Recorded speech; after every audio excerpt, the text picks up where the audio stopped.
nos últimos meses, nesse canal aqui, apareceu uma série sobre o pensamento crítico. Assistiram por poucos, mas quem assistiu aprendeu sobre como as mídias manipulam a gente, como existem certos vieses que fazem difícil chegar em opiniões na base de racionalidade e muito, muito mais. E desde o último episódio dessa série, eu explico o que ajuda contra a besteira, como a gente se protege contra informação ruim. Então eu falei sobre a humildade intelectual, que é mais ou menos a capacidade de entender que a gente não sabe tudo, que sempre tem algo que você ainda não incluiu na formação das suas opiniões, e assim você permanece aberto para nova evidência. Hoje eu vou falar sobre mais uma ferramenta, e isso é a fórmula em como coletar informação. E com isso eu digo bem-vindo a massagens cerebrais.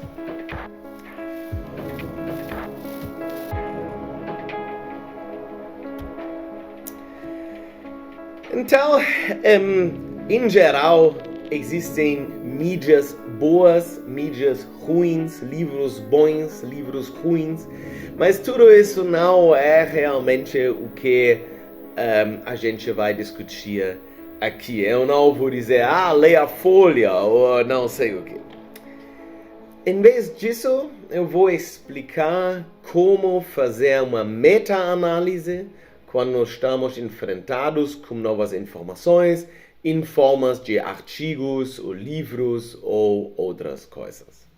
O primeiro ponto dessa receita é que a gente analisa a nossa fonte de informação por framing, por manipulação ciente do autor e da editoria. Eu vou explicar um pouquinho mais sobre isso em breve.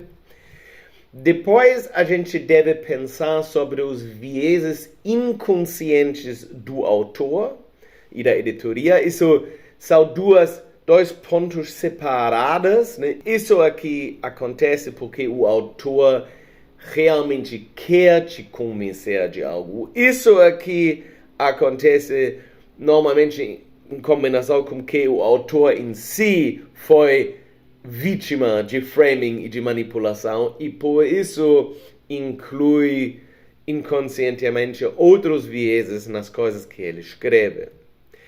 Depois a gente deve analisar os nossos vieses, significa a gente deve olhar se a gente agora metaboliza essa informação de uma maneira talvez como um viés em uma direção ou outra.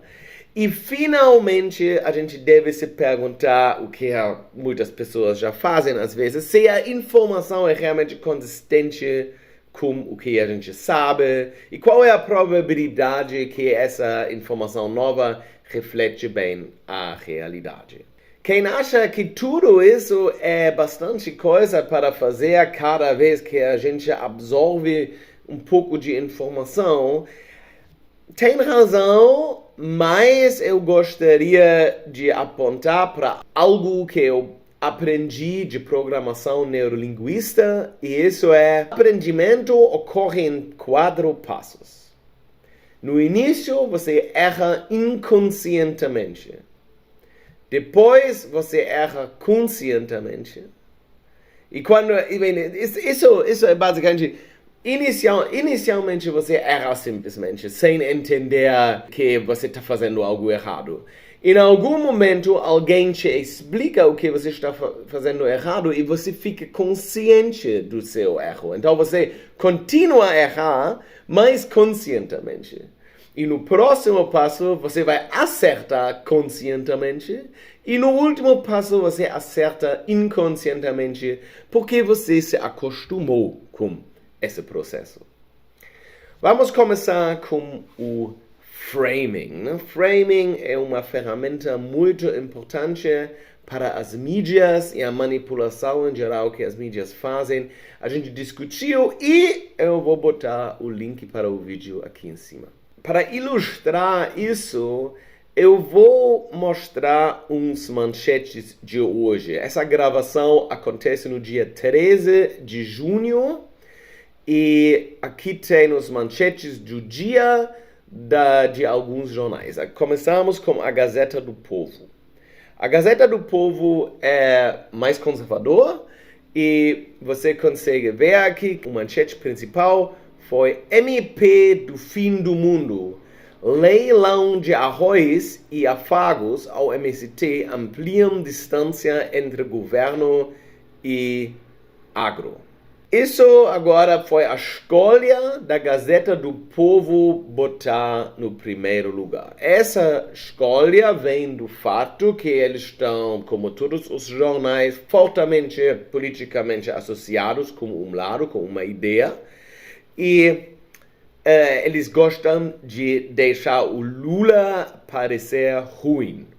Então, eles decidiram que eles falam sobre essa história em qual eles acham que o Lula não faz uma boa impressão.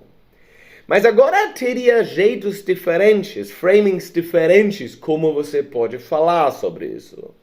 Eles decidiram começar com uma citação MP do fim do mundo, que claramente é uma associação bem negativa. Quem fala MP do fim do mundo talvez não é a pessoa mais profissional.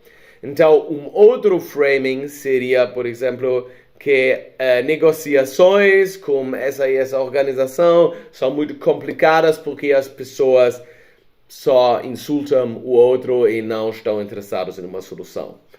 Ninguém botaria isso como um manchete, mas só para mostrar que aqui tem pelo menos dois lados em como ver isso.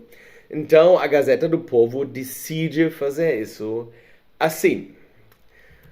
A Folha de São Paulo, do mesmo dia, hoje, dia 13 de junho, líder do governo cobra base, cita faca no pescoço e diz que falta comando centralizado a Lula 3. Isso é muito interessante, porque a Folha se veja mais no centro, talvez um pouquinho, com certeza um pouco mais para a esquerda do que para a direita, mas relativamente no centro. Com certeza não como o PT, principalmente. Então, o PT, a partida, na opinião da Folha de São Paulo, são inimigos. Eles são extrema esquerda, mais ou menos, da perspectiva deles. E Lula é moderado. Ele era muito mais da esquerda quando ela era mais jovem, mas hoje em dia ele é moderado. Então a Folha se alinha com ele, mais ou menos. De novo, como na manchete da Gazeta do Povo, falamos sobre um conflito. Mas essa vez o conflito é entre Lula e a base. E a Folha claramente decide a perspectiva do Lula, fazendo um framing em qual eles usam uma citação faca no pescoço, que é da perspectiva do Lula, e botam no centro esse conflito que o Lula tem que mostrar resistência contra a base da esquerda, da extrema esquerda. Uma outra perspectiva seria que você tem agora um jornal que é muito mais da esquerda extrema, vamos dizer, mídia ninjas ou alguma coisa assim. Eles poderiam dizer o contrário, que Lula não é mais o mesmo, que ele não defende bem os direitos dos trabalhadores, não sei o quê, mas eles poderiam, exatamente nesse conflito, escolher o outro lado e eles poderiam fazer um título similar. Eles provavelmente não fariam isso porque isso pode aumentar a polarização dentro da esquerda, mas talvez eles fariam sim, não sei. Vamos um pouco mais para a esquerda. Brasil, de fato, tinha como manchete exclusivo, governo Nunes entregou remédios vencidos em ação contra a meningite em creche. Então, eles decidiram botar isso no foco principal do jornal, porque Nunes, da perspectiva do Brasil do fato, é da esquerda, ele é do centro, mas é da esquerda, então sempre é bom falar mal dos erros dos inimigos políticos. Claro que framing também acontece em livros, né? A gente sempre pensa sobre jornais e a gente sabe talvez que certas páginas, certos jornais são politicamente afiliadas, mas em livros talvez a gente nem sempre entende isso. Então, eu tenho aqui 2 livros, um em inglês e um em alemão, então vocês não vão conseguir ler, mas eu vou traduzir o que eu quero dizer, que são sobre o mesmo tópico. Eu acho que vocês vão ver tudo isso espelhado, então vocês não conseguem ler de qualquer jeito. Esse livro se chama In Defense of German Colonialism, em defesa ao colonialismo alemão. Isso é de Bruce Gilley, que é um professor para história na Inglaterra, acho que em Oxford, eu não tenho certeza, talvez não em Oxford. E eles têm um outro livro onde ele defende o colonialismo do século XIX, e ele faz uma distinção muito forte entre o colonialismo que aconteceu aqui na América do Sul, que era antes do século XIX, e do colonialismo da Inglaterra e também da Alemanha, que foi um colonialismo muito pequeno, né? A Alemanha só tinha tipo 5 ou 6 colônias. Ele aqui defende contra uma maioria a ideia que o colonialismo tinha objetivos humanistas. Isso é verdade, isso é bem provado e documentado, né? Especificamente o colonialismo inglês e alemão, eles tinham pelo menos oficialmente objetivos humanistas, e ele agora escreveu esse livro dizendo que não era tão ruim como as pessoas dizem. A população ganhou muito com isso, era bem amigável, mas um fato sobre que ele fala também é que a Alemanha tinha uma guerra em uma das colônias. Essa guerra era entre a Alemanha e o tribo dos Herero, em Namíbia, nesse país que hoje em dia é Namíbia. Esse livro aqui é sobre o mesmo tópico, se chama Der Genozid an den Herero, o genocídio nos Herero. Vocês já conseguem ver que o framing desses 2 livros é bem diferente. Um livro escolhe a palavra genocídio no título para falar sobre uma parte da história colonial da Alemanha, e o outro usa a palavra defesa do colonialismo alemão.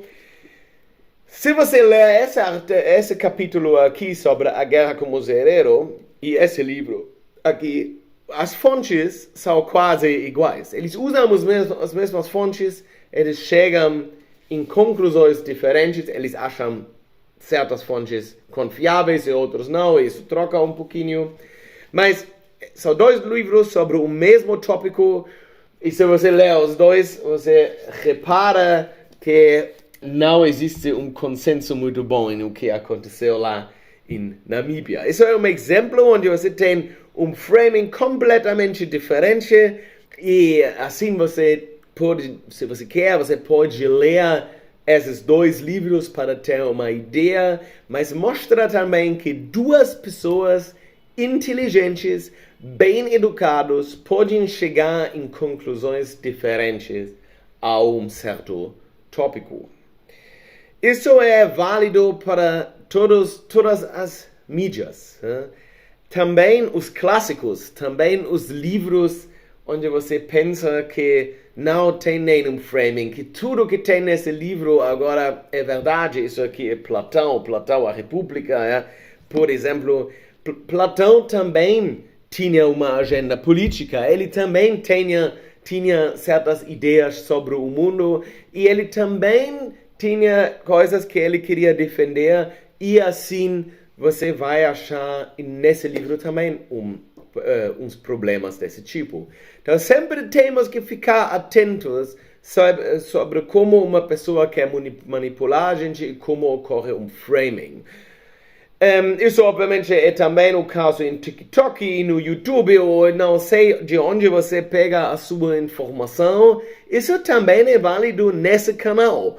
Eu estou tentando defender aqui a ideia de racionalidade em frente de tudo, mas inconscientemente, talvez até às vezes conscientemente, eu com certeza também às vezes estou manipulando vocês. Eu não estou tentando fazer isso, mas é difícil não fazer em umas situações. Vamos para o próximo tópico: vieses inconscientes do autor e da editoria. Isso agora é um outro tópico, né? É, por exemplo, se um cientista escreve um livro sobre o tópico dele, ele quer manipular você para pensar que o tópico dele é o tópico mais importante do mundo. Isso ele faz mais ou menos conscientemente, além do fato que ele provavelmente não chamaria isso manipular. Mas, no mesmo tempo, ele tem convicções que tem, por exemplo, a ver com o fato que ele vive num ambiente acadêmico, que inconscientemente entram no que ele escreve. Então, talvez ele não olha para certos estudos, mas mais para outros. Isso é muito comum. E a gente falou sobre isso. A mente moralista é um bom exemplo. Eu acho que eu boto um link aqui. O viés do meu lado. O viés do meu lado também é um bom exemplo. Se você sempre procura para todo apoio mental que você consegue achar e nega todas as coisas que podem mostrar que você está errado. E a maioria dos autores não assistiu uma série sobre pensamento crítico como você, dos 20 pessoas, eu não sei. E por isso também eles estão ainda menos conscientes dos seus vieses. Além do fato que você nunca pode completamente desligar os seus vieses, um pouquinho você consegue superar eles sim. Você consegue chegar num nível em qual eles não são mais tão onipresentes. Um exemplo para esses tipos de vieses seria que o Brasil, de fato, eu olhei agora nessa página, nem trata as negociações entre o governo e uma outra partida nesse sentido, porque eles nem querem entrar nisso. Talvez eles até pensam, isso aqui não é tão importante. Então, isso é conscientemente ou cientemente, acho que é difícil para dizer, mas certas informações simplesmente não vão ser publicadas em certos jornais. Claro, por causa desses vieses conscientes em alguns casos e inconscientes. Se uma manipulação ocorre de uma maneira consciente ou inconsciente, é um pouco o que as pessoas dizem quando as pessoas se perguntam se alguém é má ou burro. Se você é burro, você faz essas coisas inconscientemente. Eu não usaria a palavra burro nesse sentido. Então isso significa que você não sabe melhor. E se você é má, significa que você manipula pessoas com o objetivo de conseguir algo. Então, agora a gente está no próximo passo. Sempre quando a gente absorve uma nova informação, a gente tem primeiro de olhar para essas duas coisas que têm a ver com o artigo em si. E agora a gente deve olhar para os nossos vieses pessoais. Então, se você quer acreditar o que você está lendo, se você, por exemplo, mais da esquerda e você lê que Israel agora cometeu certos crimes lá em Gaza, você talvez quer acreditar isso, você não quer que aconteceram esses crimes, mas você quer acreditar isso porque isso te apoia na sua opinião contra Israel nessa guerra. No outro lado, se você é mais nesse conflito é mais no lado de Israel, você talvez, quando você lê sobre os métodos de Hamas, onde eles botam civilistas em posições onde eles sofrem e fazem impossível que Israel faz progresso sem matar civilistas, você vai querer acreditar isso, porque isso apoia o seu ponto de vista. Então, a gente quer acreditar e não acreditar. E isso é um problema. Então, a gente precisa de um antídoto. E um antídoto é o seguinte: se você se acha apoiado, procura por inconsistências. Então, vamos dizer agora, eu sou uma pessoa que na guerra entre Israel e Gaza está fortemente apoiando os métodos de Israel. Vamos dizer, hipoteticamente. E agora eu leio esse artigo em qual eu leio que Hamas cria todas as operações principais, saem de um hospital de crianças. Então eu vou ler isso e eu agora posso pensar, uau, isso é forte e eu me sinto apoiado no meu pensamento, porque isso, nesse exemplo, seria exatamente a minha opinião, que Hamas aqui usa esses métodos e Israel não faz nada mal. Mas agora eu lembro, não, mas então eu tenho esse viés. Então eu agora olho no artigo, eu procuro se eu acho algo que pode ser inconsistente e tento verificar se eu acho uma inconsistência ou algo que parece dubioso.